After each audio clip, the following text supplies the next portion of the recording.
কোনো ঘটনায় যদি ওনাদের উদ্বেগ তৈরি হয়, মিথ্যা বা বানোয়াট তথ্যের ভিত্তিতে সেগুলিতে প্রভাবিত না হয়ে বিবৃতি দেওয়ার আগে একটু যাচাই বাছাই করবেন। একটু উদ্বেগের সঙ্গে খেয়াল করা যায় কিছু অপপ্রচারের ফলে সাম্প্রদায়িক যে সম্প্রীতি সেটার বিনষ্টের মতো ঘটনার কেউ কেউ চেষ্টা করেন বা কেউ প্রভোকেটেড হন।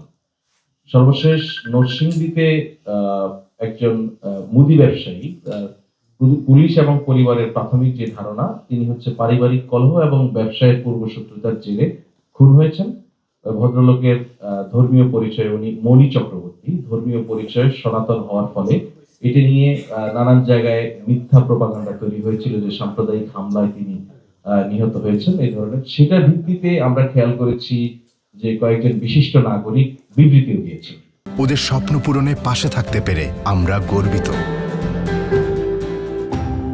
বিশিষ্ট নাগরিক যারা বিবৃতি দিয়েছেন তাদের মধ্যে অনেকেই দেখা গেছে ইতিপূর্বে বাংলাদেশের সমাজে নানান ঘটনায় ওনারা নিরপেক্ষ তদন্ত করেছেন, ওনারা সে সমস্ত জায়গায় ভিজিট করেছেন।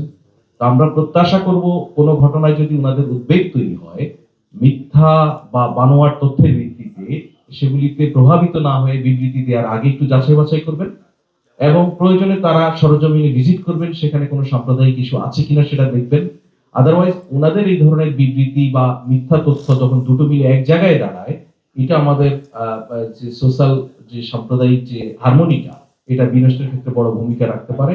এই জায়গায় প্রত্যেকেই সতর্ক এবং দায়িত্বশীল ভূমিকা রাখার জন্য সরকারের পক্ষ থেকে অনুরোধ করা হচ্ছে।